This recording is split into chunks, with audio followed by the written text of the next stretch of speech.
Hello everyone, welcome to Sleep Space. Tonight we will talk about the reality your brain shows you right before death. I'm glad you're here. Settle in, get comfortable, and let your mind gently open to ideas that stretch far beyond everyday experience. What we're exploring tonight is one of the deepest mysteries of human existence. What the brain does in the final moments of life, and what kind of inner reality appears as the boundary between consciousness and death begins to blur. Scientists have only begun to understand it.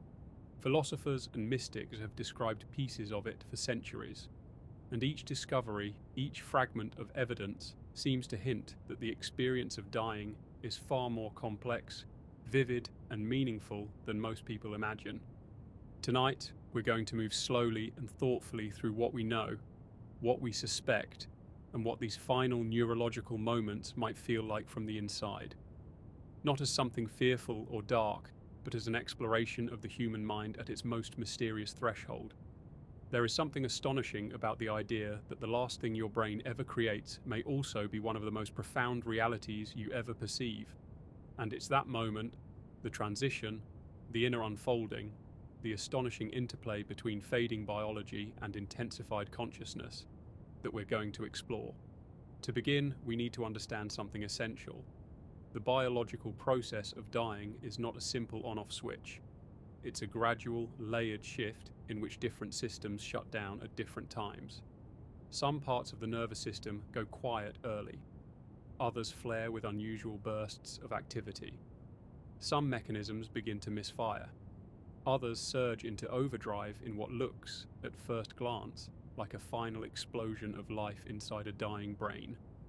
The body may be shutting down, but the mind is often doing something far stranger, something that researchers have recently begun observing in real time. When the heart stops, for example, blood flow to the brain falls, and consciousness should fade within seconds. But instead of simply going dark, many brains do something unexpected.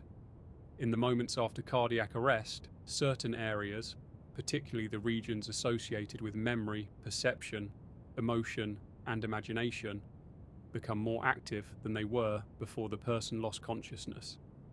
In some cases, this activity is so synchronized and intense that it resembles the patterns seen in highly lucid states, like moments of deep insight, powerful dreaming, or even meditative breakthroughs.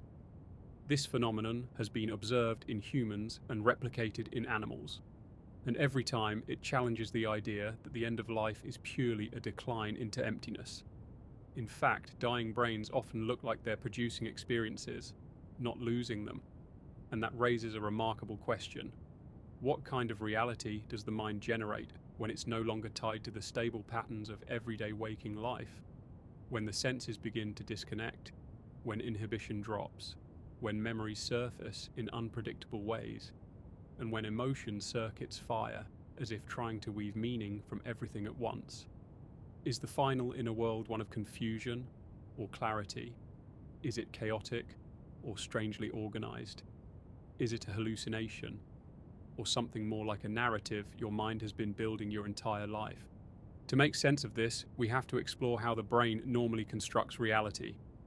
Every waking moment, your mind is stitching together a seamless tapestry of sensations, memories, predictions, and interpretations. Not everything you perceive is taken directly from the external world. Much of it is created internally and blended with the incoming sensory stream. The world you see is not the world as it is.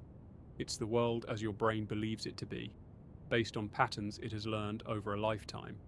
This predictive model works beautifully under ordinary conditions, but when the body begins to fail, when oxygen levels drop, and when the orderly balance of perception shifts, this model becomes unanchored.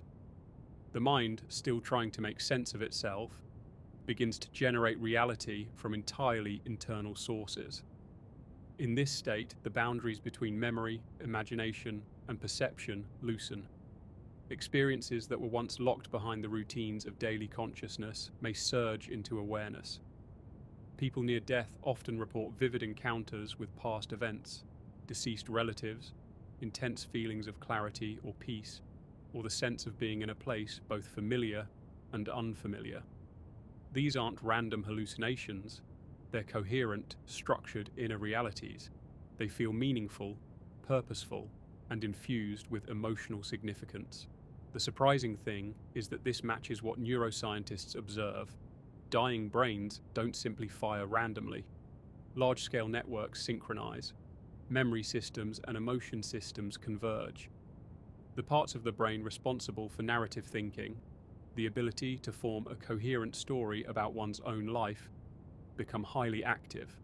It's as if, in the final moments, the brain attempts to gather everything it has ever been, everything it has ever known, and everything it has ever felt into a single, intense state of awareness.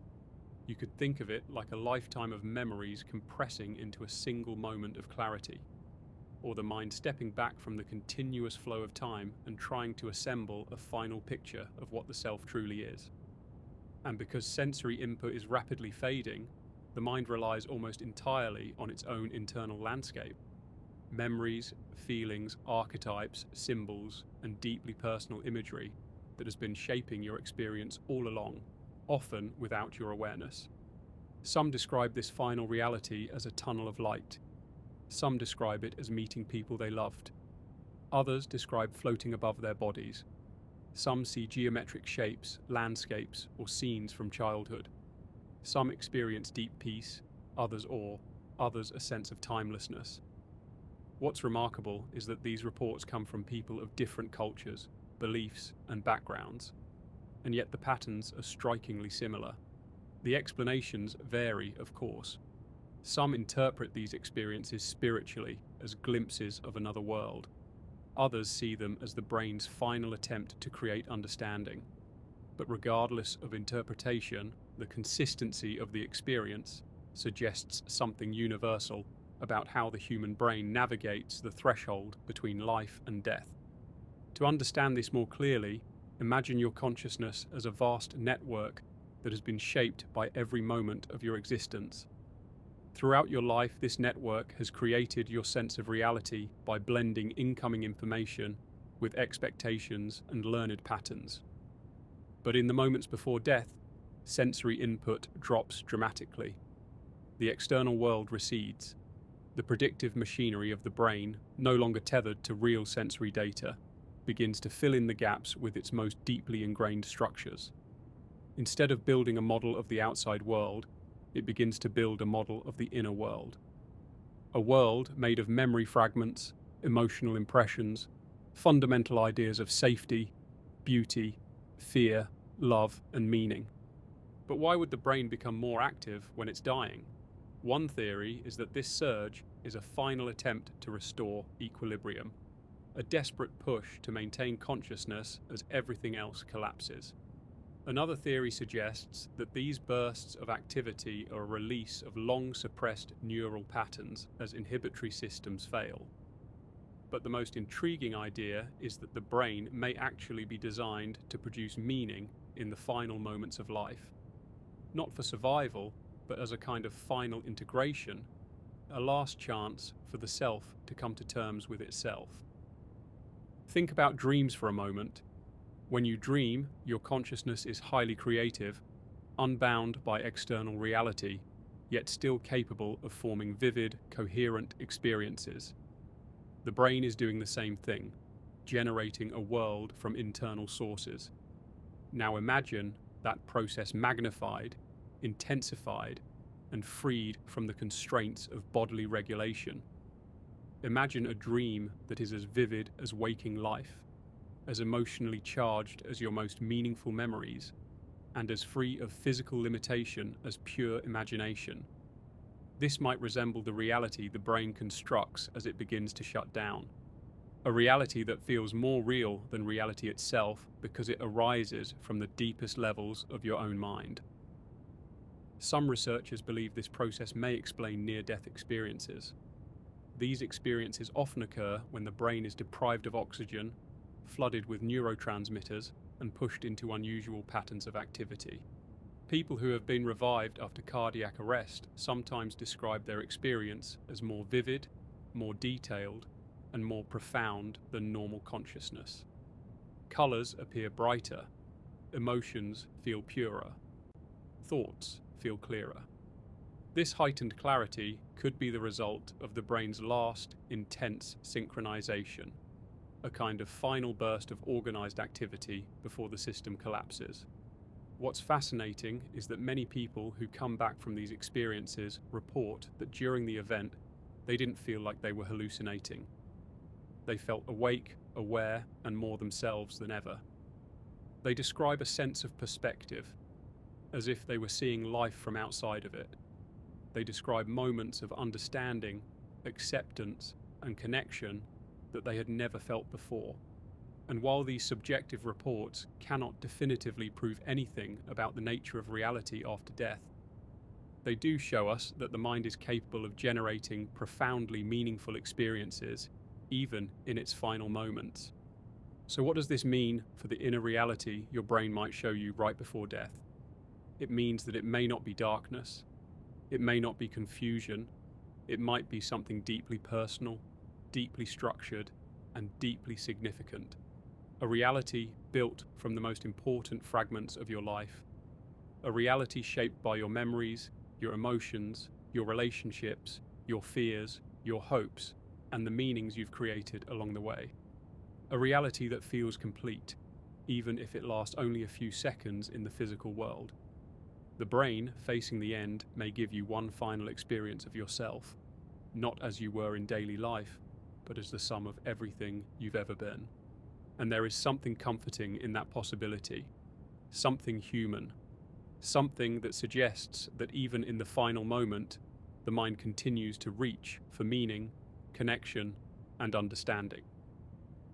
Tonight, we began the journey into this threshold, the point where biology fades but consciousness becomes strangely luminous. In the next part, we'll explore the neurological mechanics behind these final experiences and how the boundary between perception and imagination dissolves in ways that reveal the hidden architecture of the mind. To understand what the mind creates in its final moments, we need to look more closely at what the brain actually is during life. A prediction machine, a storyteller, and a meaning maker. Everything you experience, from the color of the sky to the feeling of warmth on your skin, is an interpretation your brain constructs. This isn't a poetic idea, it's a scientific one. Your senses take in data, but that data is incomplete, noisy, and fragmentary.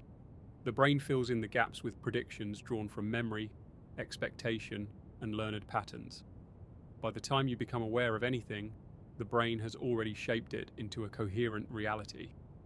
Now imagine what happens when the external world stops providing the data your brain relies on. At the end of life, sensory input fades. Hearing becomes muffled. Vision narrows. The ability to feel the body weakens. It's not that the world disappears, but your access to it does. When this happens, the brain doesn't simply stop creating reality. It shifts from an externally guided model to a fully internal one. And that shift, under extreme stress and fluctuating neurochemistry, can create some of the most vivid experiences a person will ever have. One of the most striking discoveries in recent years comes from EEG studies recorded around the moment of cardiac arrest. Instead of showing a flat decline into inactivity, researchers sometimes observe a brief but powerful burst of synchronized gamma waves, the same high-frequency oscillations associated with conscious awareness, memory retrieval, deep insight, and complex perception. This surge can last 10 to 30 seconds, but the subjective experience inside those seconds may feel vastly longer. The human brain does not experience time uniformly, especially under altered states. Consider how dreams compress hours into minutes, or how a single moment of fear can feel stretched and expanded. In the moments before death, this distortion may be even more profound. What these gamma surges suggest is that the dying brain may briefly enter a state of hyperorganization, a last intense alignment of neural circuits that normally operate together when we are having our clearest, richest experiences. In everyday life, this synchronization might support problem solving, creativity, or emotionally significant realizations. But during the dying process, when the external anchor points are gone, It may amplify internal representations and memories, allowing them to fill the entire field of consciousness. This raises an astonishing idea. Instead of fading into darkness, the brain could create one last peak of clarity. A moment where the self becomes aware of itself in a way that is impossible under normal circumstances. Think of it like the final flicker of a candle. But instead of dimming, the flame briefly flares brighter than before. Another important layer of this process is the release of neurotransmitters. When a person is dying, the brain undergoes major chemical changes. Levels of endorphins, dopamine, serotonin, and other neuromodulators can spike sharply. This isn't simply a comfort mechanism. These chemicals alter perception in ways that make experiences feel profound, emotionally charged, and meaningful. Under these conditions, even ordinary memories could appear extraordinary. But the memories that surface aren't random. The brain tends to bring forward emotionally significant moments, unresolved experiences, and scenes connected to identity. Childhood landscapes, important relationships, symbolic images. When people who survive near-death episodes describe their experiences, many emphasize that the events felt less like hallucinations and more like extremely vivid, emotionally resonant realities. They often describe an overwhelming sense of clarity and connection, as if parts of themselves long forgotten suddenly returned. Some call it a life review, not because they watched their life play in order like a movie, but because the most emotionally potent moments surfaced and seemed to make sense in a new, integrated way. Neurologically, this could be explained by the convergence of memory networks and emotion networks in the dying brain. Under normal circumstances, the brain separates these functions to keep everyday life manageable. But during the dying process, the barriers weaken. Memory, emotion, imagination, and perception begin to overlap. A childhood memory may appear not as a memory, but as a fully immersive environment. A feeling may take shape as a visual form. A person you once knew may appear as both a memory and a symbolic presence. The mind becomes a landscape where inner content behaves like physical reality. This blending of networks may also explain why many near-death experiences have a narrative structure. The brain isn't designed to generate random noise, it's designed to generate meaning. When the systems responsible for narrative construction activate without external input, the mind begins assembling a story from whatever internal material it has. This story might feel like a journey, an encounter, or a transition, not because the brain is trying to produce fantasies, but because narrative is the default structure of human consciousness. Another remarkable factor is the loss of the brain's normal inhibitory mechanisms.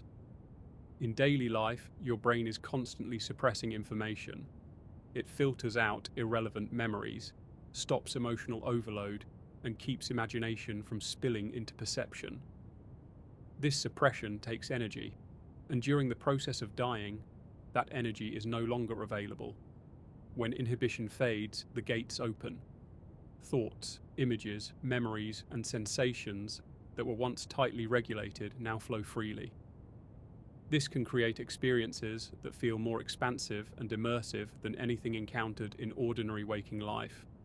For instance, consider how psychedelics work. They temporarily reduce inhibitory control in the brain, allowing networks that normally operate separately to communicate. This produces vivid imagery, deep emotional insights, altered sense of time, and the feeling that the boundary between self and world is dissolving. The parallels between psychedelic states and near-death experiences are striking, and suggest that the dying brain may create a similarly expanded inner reality, not as a delusion, but as a natural consequence of its changing architecture. Another element involved is the brain's default mode network, associated with self-awareness and internal reflection. This network tends to become highly active during introspective states, daydreaming, remembering the past, imagining the future. As sensory input decreases, the default mode network may dominate the final moments of brain activity, creating a state where the self becomes the focus of consciousness. But instead of everyday self-reflection, it may create something more like a structural map of the entire self, a deep integration of identity, memory, and meaning. What emerges from all of this isn't chaos. It's a highly meaningful internal reality shaped by the totality of who you've been. A reality where time may feel fluid, where emotion takes shape as imagery, where identity becomes a landscape you can move through. A reality where the mind uses its last burst of energy to assemble, understand, or complete the story of the self. Now consider what it feels like when the brain loses its connection to the body. Many people who survive near-death events describe the sensation of floating, rising, or being outside their physical form. From a neurological perspective, this might come from disruptions in the temporoparietal junction, the area responsible for integrating sensory input into a cohesive sense of being located inside your body. When this area loses input, the brain may create a new perspective, no longer tied to physical boundaries. This can feel like detachment or liberation, or becoming a witness to one's own experience rather than the central actor. But the mind doesn't simply invent these sensations. It draws from stored knowledge of perspective, spatial perception, and symbolic meaning. A floating sensation might reflect the brain's attempt to reconcile the loss of bodily input with a continued sense of consciousness. A tunnel of light might come from the narrowing of visual fields combined with activity in the visual cortex.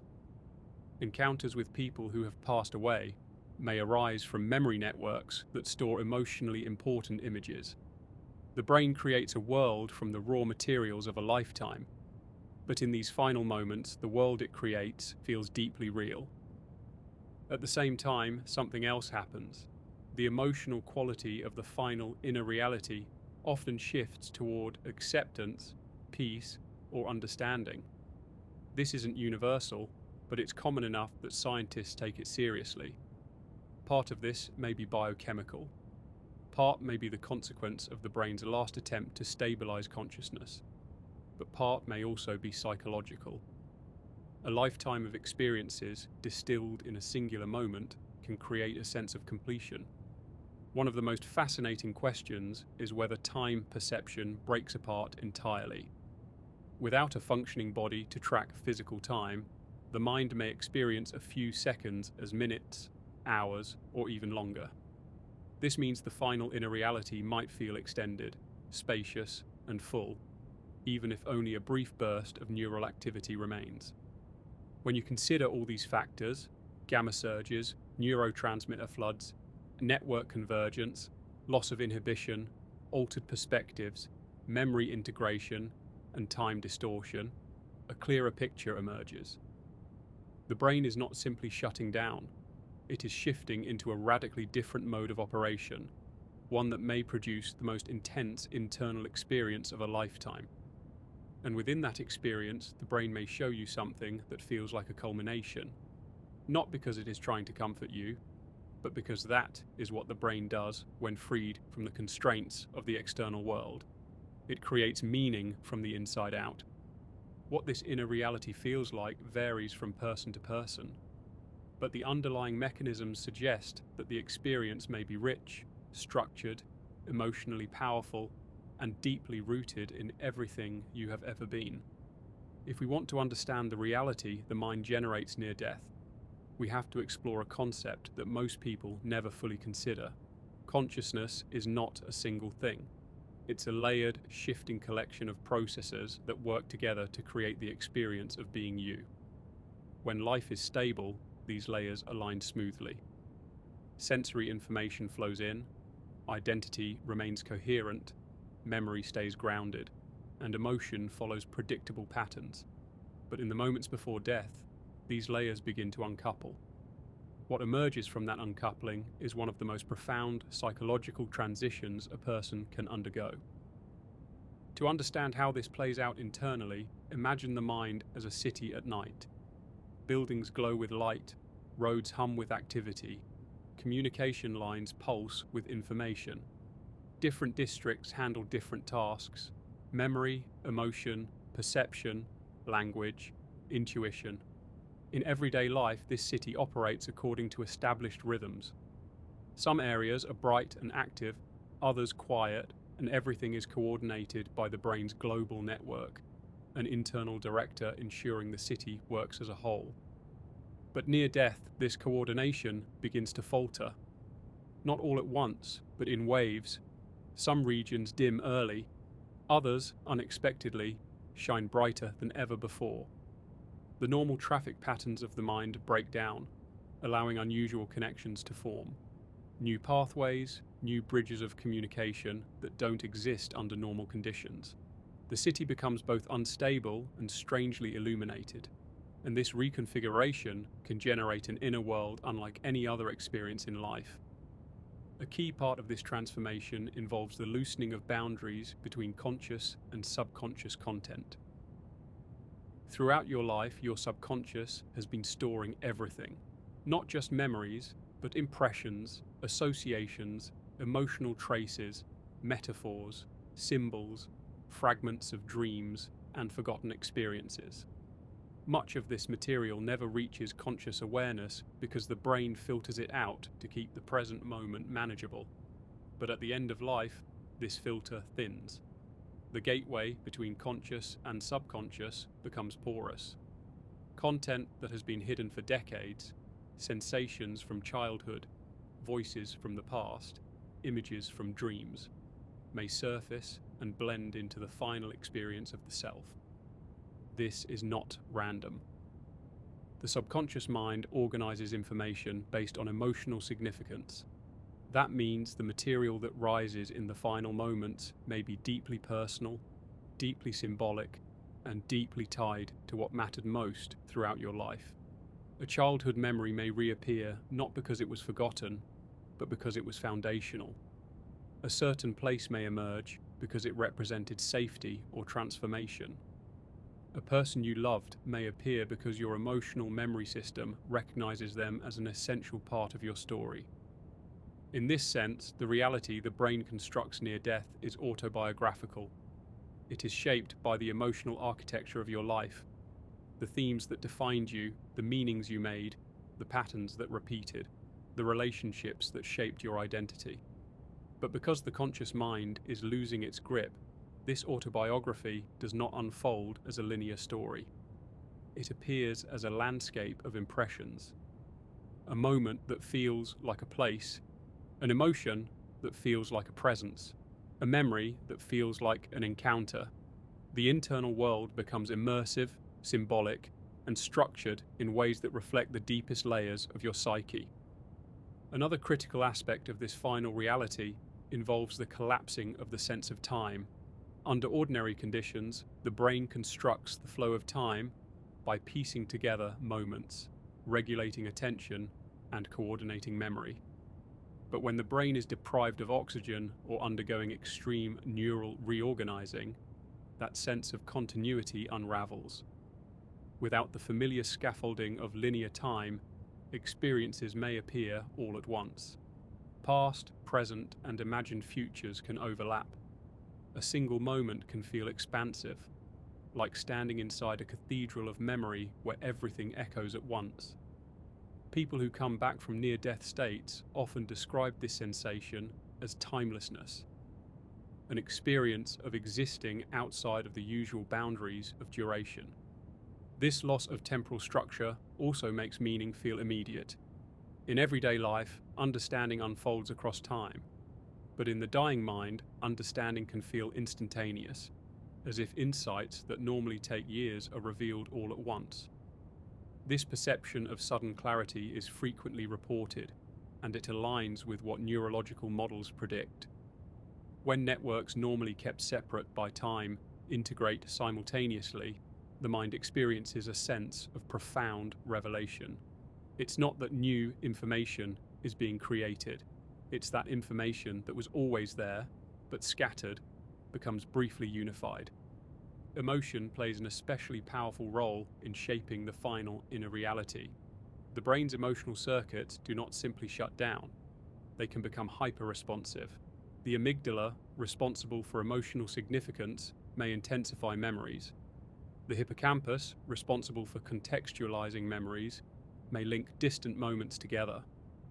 The prefrontal cortex, which regulates emotional responses, may weaken, allowing feelings to surge with unusual intensity. These emotional currents color everything the mind experiences in its last moments. A memory of standing in sunlight can feel transcendent. The image of a loved one can carry the weight of an entire lifetime of connection. An unresolved conflict may surface as a vivid, symbolic scene. But emotion does more than enhance imagery. It organizes it. The final inner world often feels cohesive because emotion binds elements together into a meaningful whole. This is why near-death experiences rarely feel chaotic, even though the brain is in crisis. Instead, they feel structured, guided, and strangely coherent, as if something within the mind is orchestrating the experience toward an emotional or existential resolution.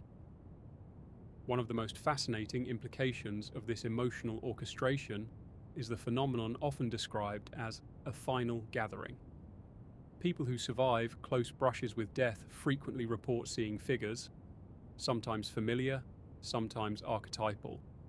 From a neurological perspective, this could come from a merging of memory and emotion systems, creating the perception of being surrounded by meaningful presences. But the emotional quality of these presences is what makes them feel real. They carry a sense of recognition, importance, or comfort. These figures may not be literal. They may represent internalized relationships, unresolved feelings, or symbolic aspects of the self. Yet in the final moments, they appear as vivid forms within the internal landscape. Modern cognitive science suggests that the brain is inherently social. Much of our identity is built from interactions with others: parents, siblings, friends, mentors, partners. When the mind tries to construct a final coherent sense of self, it may naturally bring these relational patterns into the foreground. The people who shaped your life become part of the final narrative, because they were part of the mental architecture that defined you. The brain may recreate them not as memories, but as active presences within the final inner world. Another important component is the role of imagination. Imagination is often underestimated. We think of it as the ability to picture something or invent a scenario. But imagination is fundamental to consciousness itself. It is the mechanism by which the brain simulates possibilities, explores meaning, and navigates the unknown. During the dying process, imagination may take on an elevated role. With sensory input shutting down, imagination becomes the primary engine of experience. It uses fragments of memory, emotion, and symbolic imagery to generate a reality that feels coherent. This is not fantasy. It is the mind doing what it has always done, constructing a model of reality, but now doing so entirely from within. This internally generated model may become more immersive than waking life, because it is no longer constrained by physical limits. The dying mind may create experiences that feel vast, luminous, or otherworldly, not because they reflect an external realm, but because imagination is operating at full intensity, drawing from the deepest layers of the psyche. Geometric patterns, radiant light, landscapes of impossible beauty. These may arise from the brain's visual networks firing in synchronized bursts. But because the mind interprets these patterns through emotional significance, they feel transcendent rather than random. What emerges from all these processes is a reality that is not simply a reflection of the self, but a culmination of the self. A final integration, a final construction of meaning, a final attempt to bring coherence to a lifetime of memory, emotion, identity, and experience. But perhaps the most intriguing aspect of this final inner world is the dissolution of the boundary between self and everything else. Throughout life, the brain maintains a strong sense of self, a boundary that separates you from the world. But near death, this boundary may dissolve. The neural networks responsible for maintaining self-other distinction weaken. As a result, the mind may experience a sense of merging. with memories, with surroundings, with the feeling of existence itself. People who return from near-death states often describe this as an overwhelming sense of unity, connection, or boundlessness. From a neurological perspective, this may reflect the breakdown of the default mode network, which anchors the sense of self. But from the inside, it feels like expansion, like becoming more than the individual self, like stepping into a larger field of awareness. This dissolution can also create a sense of peace. When the boundaries of the self soften, fears, regrets, and personal narratives may lose their intensity. The mind no longer feels confined to its usual identity. It experiences itself as part of something larger, whether that something is interpreted spiritually, symbolically, or neurologically. The important point is that the experience feels meaningful. As these processes unfold, the final reality the brain constructs may feel like a transition rather than an ending. Not a shutting down, but a crossing over. From the world of sensory-driven consciousness to a world of internally generated meaning. Whether this transition leads to anything beyond biological life is a question outside the scope of neuroscience. But the experience of transitioning itself is real, vivid, and often profoundly moving. By exploring the architecture of the dying mind, we begin to see that the final moments of consciousness may be among the most intricate, emotionally rich, and psychologically significant experiences a person can have. To understand even more deeply the reality the mind creates near death, we have to explore something that happens rarely in ordinary life, but becomes almost inevitable in the brain's final transformation, the collapse of separation between inner experience and outer interpretation. In everyday consciousness, we are constantly differentiating between what is happening around us and what is happening inside us, between thoughts and perceptions, between memory and present moment. These distinctions keep us rooted in a stable experience of reality. But as the brain approaches the end, the mechanisms responsible for these separations weaken. The barriers dissolve, and instead of moving through the world with a clear boundary between self and experience, the mind begins to inhabit a state where everything, memory, imagination, perception, emotion, merges into one seamless reality. To grasp this state, imagine how the mind feels when you're just on the edge of sleep, not fully dreaming, not fully awake. Thoughts become images, emotions take on color and shape, memories surface without context. The distinction between inner and outer becomes blurry, but the dying experience is not like drifting into unconsciousness. It is more like the boundary dissolving, while consciousness remains bright, aware, and engaged. It's the difference between fading into a dream and stepping inside a reality made entirely of your own mind.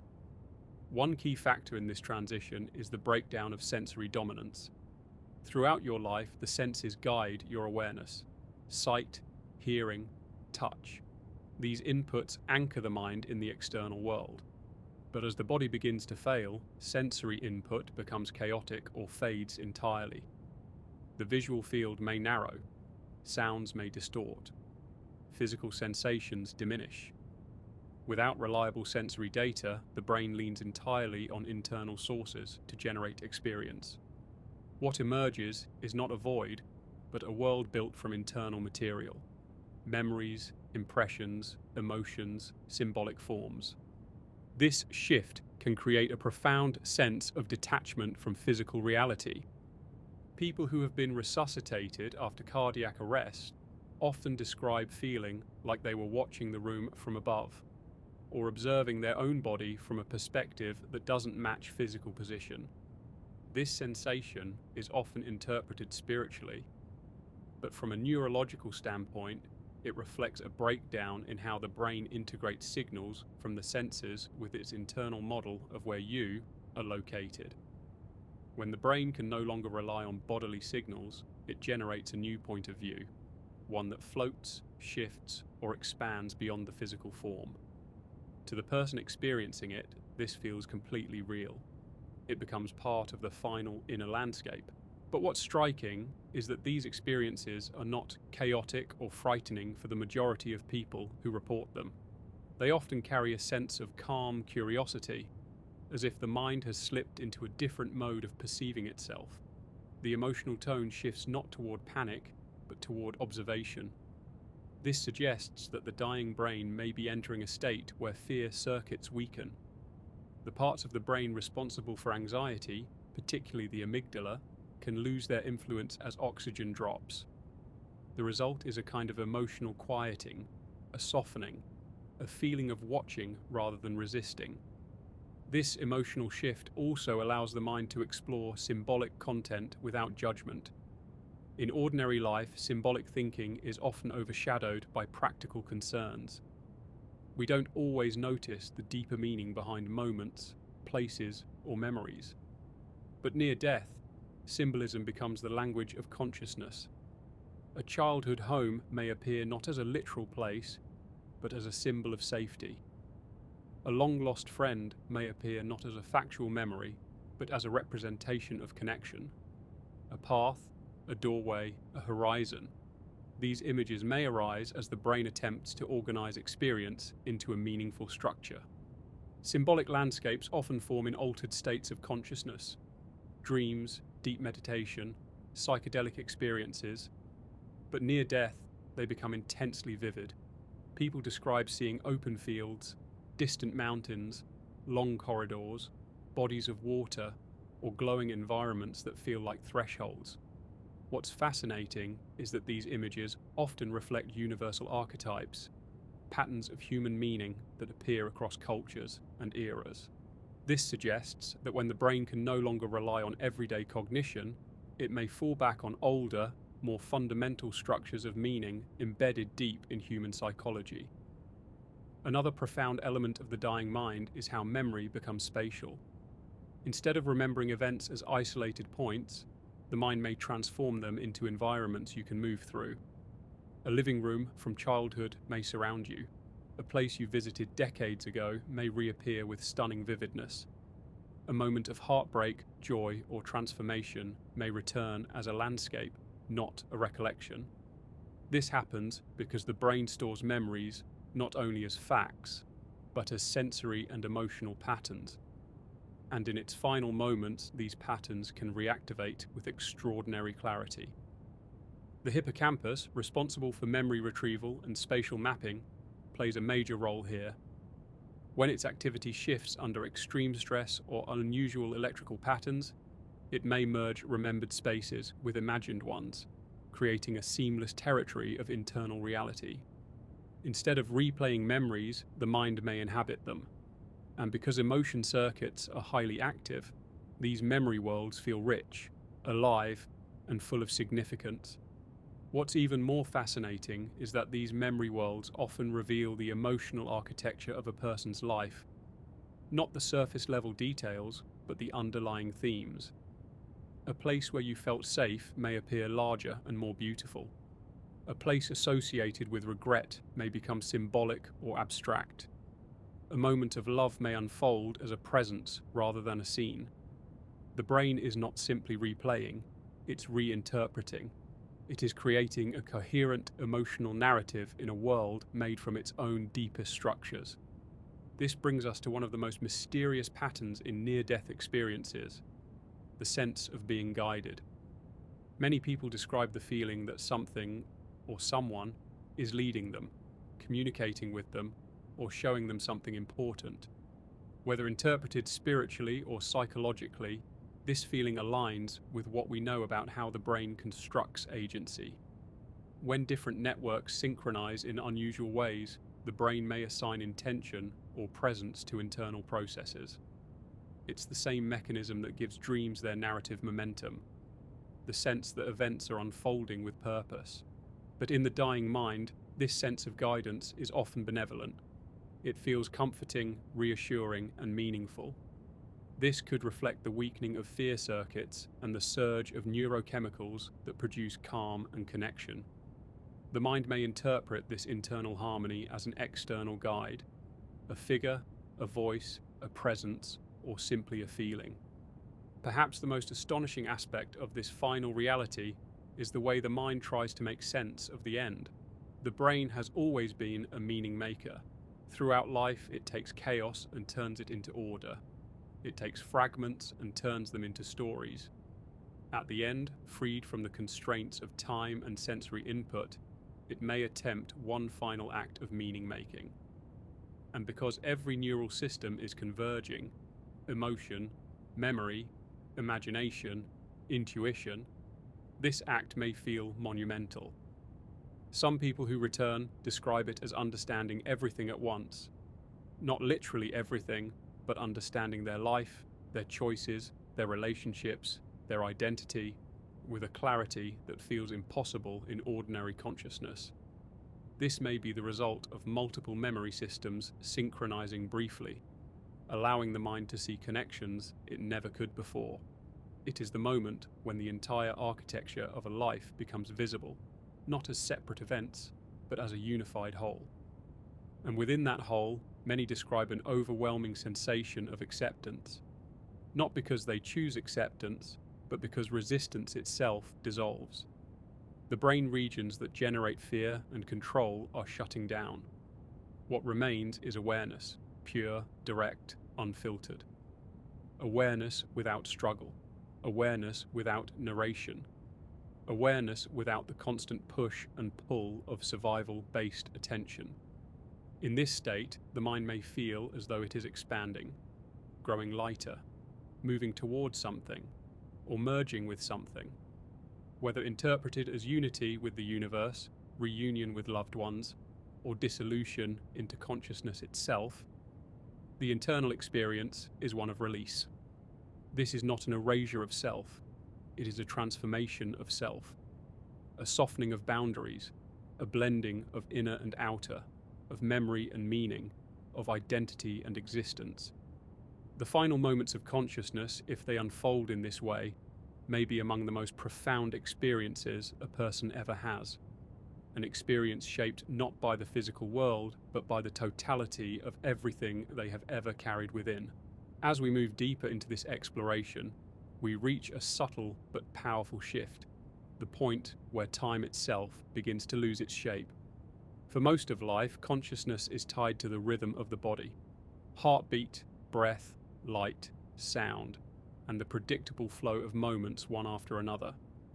But as the brain enters its final stages of activity, this rhythm begins to unravel. Time becomes less linear, less structured, and in many cases, almost irrelevant. This raises a fascinating possibility.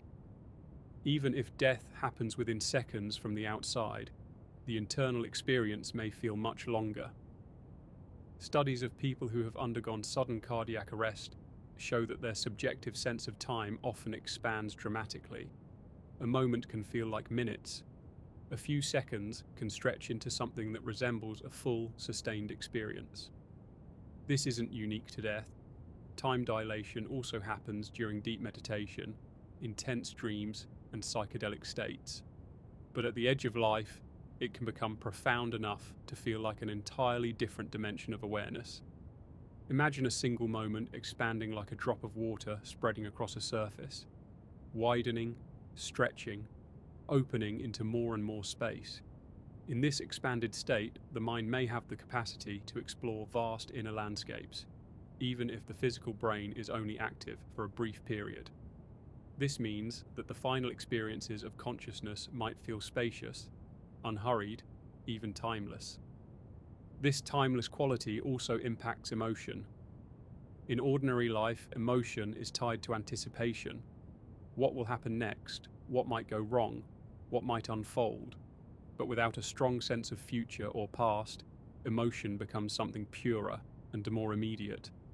Fear loses its foothold because fear is always about what could happen. Without a future to project into, fear may have nowhere to anchor itself. This is one reason why many people who return from near-death states describe intense peacefulness or acceptance. It's not necessarily that the experience is inherently pleasant, but that the usual mental structures that generate worry, conflict, and resistance are no longer functioning in the same way. The mind becomes present, deeply, completely present, perhaps more than at any other time in life. In this state, the boundaries of the self may soften even further.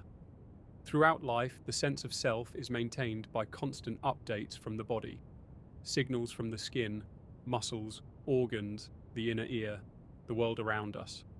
When these signals weaken or disappear, the brain has much less information anchoring it to a specific location or identity.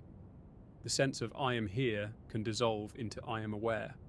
This awareness may feel expansive, as though the mind is no longer contained within the body, but is instead spreading outward, merging with an environment that feels open, infinite, or luminous.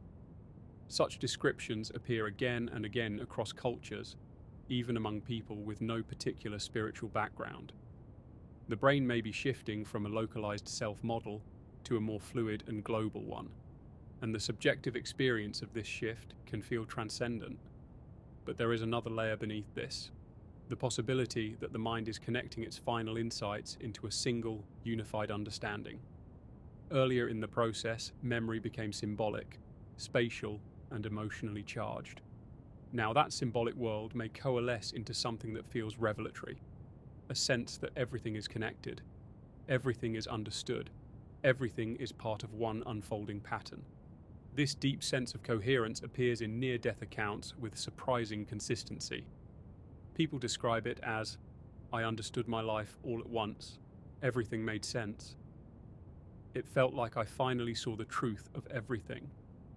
From a neurological standpoint, this may arise when multiple networks, memory, emotion, narrative, and awareness become synchronized in a way they never have before. It's a brief but powerful integration, like the brain's final attempt to understand itself and its story. This integration may be the mind's last great act, a culmination of a lifetime of learning, feeling, remembering, struggling, and becoming. And this brings us to the threshold, the point where consciousness begins to let go. In many near-death narratives, this moment is described as crossing a border or approaching a boundary. A doorway, a horizon, a shimmering edge, a line of light, or simply a sense that one is leaving something behind. Symbolically, this boundary represents the transition between awareness and the unknown. Psychologically, it may reflect the brain's final attempt to interpret the gradual fading of conscious processing. But what matters most is how people say it feels. Over and over, they describe a profound sense of release. Not just peace, release. As though the weight of the body, the weight of memory, the weight of identity itself has been lifted. As though one is being carried, or absorbed, or surrendered into something greater. Even people who were terrified moments earlier often report that this fear vanishes entirely at the threshold. It is replaced by stillness, warmth, vastness, or simply a quiet, gentle nothingness that feels strangely inviting. Whether this reflects spiritual reality or the final activity of a dissolving brain is something every person must interpret for themselves. But internally, the experience is consistent. It is not darkness, not chaos, not pain, but openness.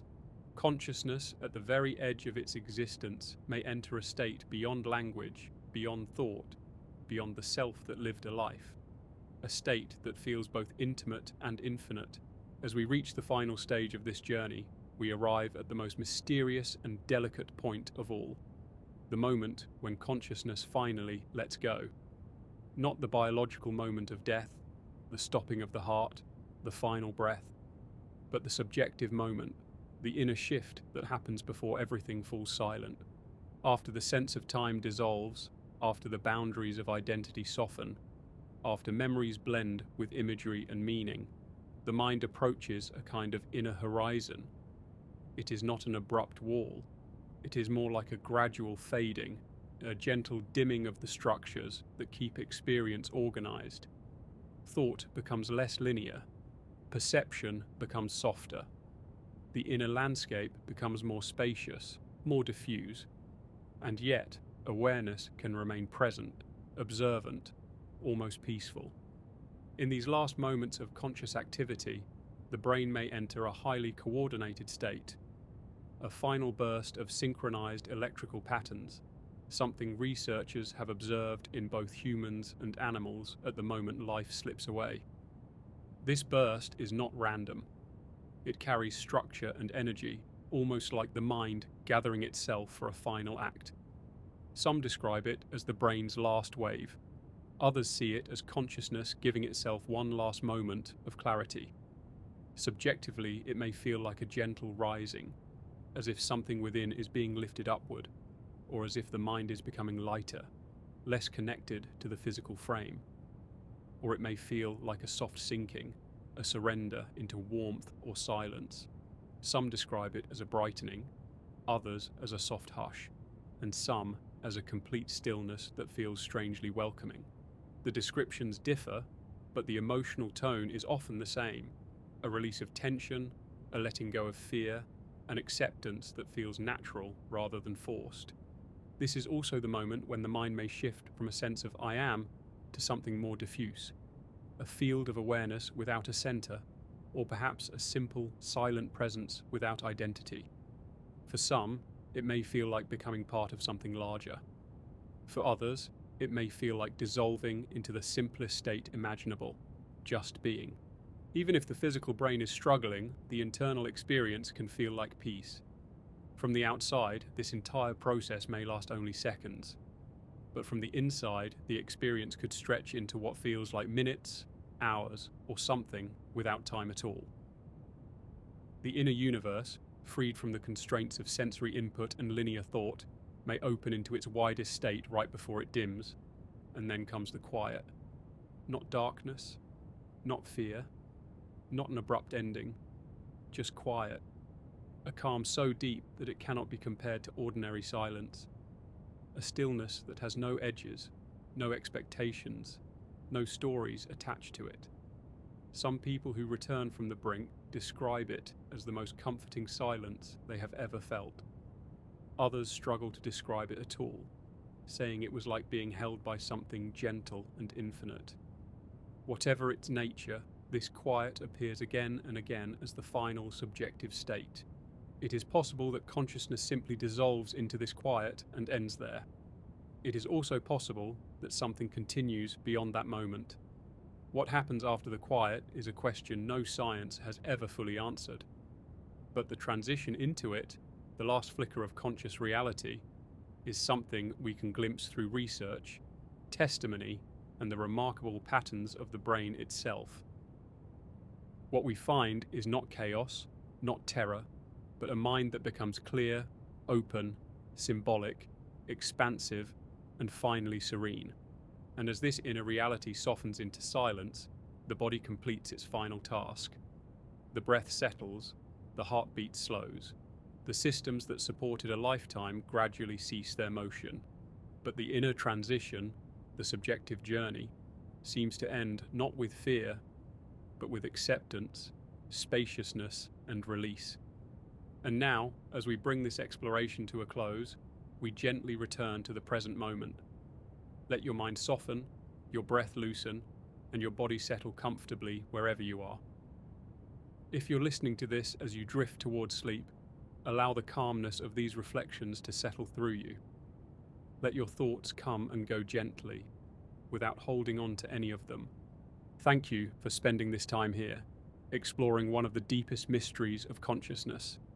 Whether these ideas bring comfort, curiosity, or wonder, may they stay with you softly as you rest. Good night.